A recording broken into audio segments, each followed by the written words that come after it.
You're listening to the Catholic Accent Podcast. We discuss the acts that Jesus performed that stunned his disciples. Great to be back, Jordan. If you don't know us by now, you're never getting to know us. I'm Jordan Waco here with Father Hamilton and Father Poojo. And we're both stunned. All right, let's roll. Episode 3. Called to serve the growing needs of the church. Here we go. It's like we never left. We should point out the stencil up there. You guys never addressed it. It's beautiful, and I think that... How do you look? I changed your stubble this time. I don't like it because it really is, like cramping me in. Like I can't change the way that I look now that there's an official stencil. Right, exactly. You also have to sit there. I'm a statue now. In time, I'm frozen. Well, you can change a little bit. I don't look like that. I think we should make those like temporary tattoos of us so that when we give them out, we can... Why do they have to be temporary? I mean, who would want your face on them forever? Everyone in our in our studio audience right now. Yeah, you stuck with those glasses. I know you have like a bunch of different ones too. I know I wore the right ones so I could match your cutout today. So Good. You're welcome. Make sure you wear those Wednesday as well. I will. All right, so let's talk about why this church needs assistance. In the Act of Apostles, Don't we all? In the Acts of the Apostles are the bishops of the early church. However, they needed assistance to help serve the community, particularly the widows. So they call the deacons to serve. Why? Tell me about that. So it's important to look at this whole reality in the idea of ministry, right? So even today we have bishops, we have priests, and we have deacons. So those early 12 disciples, they were given the authority of Christ, which made them bishops. And the head of that college of bishops is St. Peter, who is the first pope. And so in the early church, you have the bishops who are preaching, so they're spreading the good news, they're sanctifying, and they're offering the sacrifice of the Mass in its earliest form, which is the same as we do, offering bread and wine to the Lord, asking the Holy Spirit to come upon it and transform those gifts, just as Christ taught at the Last Supper. But now the church is growing rapidly, especially among the poor and the forgotten and the outsiders, because that's who the apostles are reaching with this message. And so we see that they cannot do everything, just like a good boss can't do everything in their job, just like you couldn't do this podcast without us. Right. You need us. I can get AI to help me. But Leo would come for you. So why particularly, why are the outcasts the ones they're gearing towards? Many of the times, right, outcasts would be vulnerable. And so the church continued to care for those people. We even see in the Gospel of Luke that really it could be called the gospel of the poor and especially of women. Mm-hmm. And so the emphasis that Luke, the evangelist, puts in the gospel there is that Jesus in his ministry had women that were widows that followed him and that they sought solace in the community that Christ was building through his closest apostles and then later on the disciples as it spreads. You have to remember, if you were a widow at this time, if you had no husband, you had no income, you had no protection, you had no home. And if you had children, you had no way to care for them. And so the whole family structure would fall apart. And so the early church cared for the widow, for the orphan, which is a command from the Old Testament, to care for those who are forgotten, who are alone, who need help.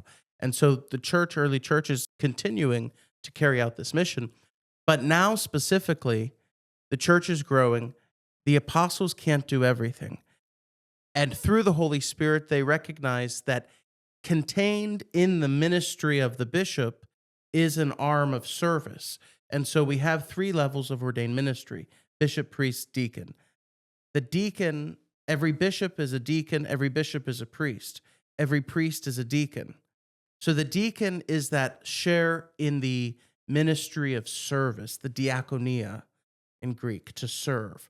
And so now the church needs assistance to serve those most in need. In Acts, tell us that the apostles laid hands on them, and this is the birth of the order of the diaconate. So what was the role? You're telling me what, the hierarchy of each, but what was the role that deacons played in the early church? And this isn't something new in the life of all of salvation history. If you go back to the Old Testament with Moses, he becomes overburdened by the amount of tasks of being able to administrate over all of the people Israel, right? So he's listening to the message of God. He's really in that way a leader of the people, but he needs other co-leaders with him and those in other positions of the elders to help in that way. So as that breaks down more into the New Testament, you'd have priests that help the bishop in the facilitation of the sacraments of the church, usually, of offering the Mass in different areas and being a leader of that particular community in the name of the apostle or in the name of the bishop. And then with the priest, those in the rank underneath that, those that are deacons, going out to serve the very physical needs of the people of God, one of which is communion to the homebound. As a priest, I try to do that frequently myself, but I know that deacons in my parishes before really organized all that, made sure everybody was being seen and was the reference person to make sure, okay, we have a new person that needs communion at home that can't be at church anymore. We're making sure that we're reaching out to them, that we're keeping contact with them. Because that's one of the things that's most difficult about the church is people go to different Mass times, everything, so on and so forth. Somebody maybe stops coming to church. No one asks about them. And then what happens? You become a little resentful of that. If I'm part of a community and nobody even notices that I'm gone anymore and asks about me, why was I a part of that community anyways? And so I think I've seen deacons before that they have a feel of the community because they're rooted in that one particular church or place, and they can bring a lot of those concerns to a priest or to others and keep people strengthened together in community. As we have different inquiries about baptism, parents bringing forth their child to be baptized, that's something that deacons do properly within the church and within the liturgy and are able to baptize and help to bring those into the life of Christ. Beyond that, funerals, there's a great need to help people in the midst of the real difficulties of dealing with death. And so deacons can offer different funeral prayers and liturgies outside of the funeral, the Mass of Christian burial. And beyond that as well, marriage. A marriage outside of a Mass, deacons are able to hear and witness the vows of a couple coming before the church that ratify their covenant together that we call holy matrimony. Jordan, you mentioned about the laying of hands, and that's so important because it shows us that even from the very beginning, these deacons received authority. So, right, if we think about the early church, that apostolic church, in one sense or another, Christ laid hands upon those disciples, conferring upon them his authority, setting them apart, consecrating them. And so even today, Father and I have both had the bishop's hands laid upon us twice, when we were ordained deacons, and then again when we were ordained priests. And that same symbolism, having Bishop Kulik lay hands upon us, is the same as the first apostles laying hands upon the deacons, Christ laying hands upon the apostles. So each bishop in his local church is a successor to the apostles. So you mentioned how that you and Father Andrew were both deacons at one time, but going back to the early, Well, we still are deacons. You don't lose your character. okay, you were only deacons. You weren't priests as well. Is that We were transitional deacons. transitional deacons? We could break that down, right? Yeah. Transitional versus how- permanent yeah, so- diaconate. Yeah. So there's only those two. In terms of, within the order of deacons. So transitional deacons, you're ordained a deacon by the bishop in that you are transferring through only that order to the next level of holy orders, which would be to be a priest.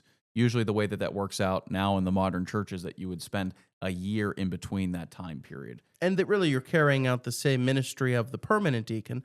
You're preaching the gospel. You're meeting the poor. You're bringing communion to those who can no longer gather with the community. And a permanent deacon would be one that you're not transferring out of that holy order. You're staying in that permanently. And usually that's marked today by men that are actually able to be married in that holy order of the permanent diaconate. And so we see a lot of deacons with wives and even families and so forth, and they're able to fulfill different roles within the church that say that the priest is caught up in the administration of sacraments and other things, especially as helping to run parishes, that deacons then become an organizer, especially of the lay people in the parish, to help to meet the needs of the people that are being brought up. But you also do that too as a priest. Right, and so that's so we why share in that ministry of service, but our ministry of service then through being ordained priests is expanded to a ministry also of sanctification, of offering sacrifice to God for the salvation and sanctification of the people entrusted to our care. Now, if We, you're a deacon, you don't have to be a seminarian, right? That's just for those you transitional. participate in seminary in a certain way, not living usually in seminary with other men studying to be priests. But there's Away still from a your diaconal formation period. You Okay. go to seminaries to take certain educational classes, pastoral activities, and assignments that you then learn how to really be a ordained member of the clergy. That's important to remember. So would you say that there's even another level of the hierarchy below deacon? Would it be a seminarian? Not really, not because holy orders are only 3 as Okay. deacon, priest, bishop. So this is Seminarians why I would have you still guys. be I need to know. seminarians would be considered still lay people until they would enter into the clerical state At the diaconate. at the diaconate. So when does the hazing period stop? Once you're It never starts, Jordan. That's the correct answer. So we mentioned that both of you were in that transitional diaconate period. What was your experience? It's very much garnered towards service, right? Even where does Jesus actually institute the priesthood? Where does he ordain the bishops of the church, the apostles? Where we would look to is the Last Supper. Now, notice that Jesus does a certain thing in particular is that he lowers himself in service and he washes the feet of the apostles. We remember this at our great liturgy on Holy Thursday of the Lord's Supper, where the priest goes and he washes the feet of those in the congregation. Okay? We also did an episode of that. It's very important for us to understand because what is Jesus doing in essence as he comes down from heaven? He's lowering himself to It's take what- the form of a slave or a servant to free us from our sin. And so entering into the sacrament of holy orders, where do you enter in at? First and foremost, as a servant of the people of God. And so that's kind of the general breakdown, but you don't lose that. As you go on to be a priest or as a bishop, you're always reminded of you being a deacon. Now, bishops, very interestingly, during the liturgy, during a mass, especially during ordination masses, it's common, they will wear underneath the chasuble a dalmatic. So the chasuble is the outer priestly garment that a priest wears for the celebration of the Eucharist, of Mass. And a dalmatic is the proper vestment worn by the deacon as a sign of their service at the altar. And so what is symbolized there in the bishop is that he is the fullness of the priesthood of all the holy orders, but he never takes off in that sense his diaconate, being a deacon. It's underneath everything. It's the very basis of the holy orders that he continues to live out. So what can the church do for its deacons? Well, I'd rephrase it. I think the question should be, what can the deacons do for the church? Because the deacons... It's like JFK. Do not ask what your country can do for you, but what you can do for your country. But it's true, because the deacons are called to bring a different perspective to the church, especially since many of our permanent deacons are married. And interestingly, if a permanent deacon's wife should die while they're a permanent deacon, they're not permitted to remarry. So they have to be married prior to their ordination to the diaconate. So what if that happens and they decide, are they able to become a priest? They could. In picking up on that as well, I think that permanent deacons can actually speak in a very beautiful way to those that are in difficulties in marriage, right? A lot of our permanent deacons are married and they know that intimately, the idea of husband and wife, the struggles of marriage and matrimony and so forth. And so they can be very good in that way to help individuals that are struggling in that sense. Not that you always have to be married to be able to speak truth into an area, certainly, but there is a particular way in which that they know marriage and share can their help experience. Yeah. And that brings us back perfectly to this episode's topic, that the needs of the church continue to grow.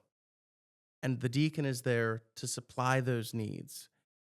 The needs continue to grow in our own parishes as we have less clergy to be available and to be in our parishes. Many of our pastors have 3, 4, 5 parishes, but that work is supplemented really through the permanent deacons who are present in those communities, as Father was saying. And so just as in the early church, the church grew and needed assistance to reach people where they were, the same thing is today. And if you're really feeling a call to the permanent diaconate, if service and charity really speak to you and interacting on a level of the service of Christ and being one of those representatives of the goodness of Christ in the world, and you're feeling a call to the permanent diaconate or to the transitional diaconate, we always can use more priests. Feel free to contact the office of the permanent diaconate and the office of priestly formation. Thanks for listening to the Catholic Accent Podcast. Don't forget to follow, like, and subscribe to our show.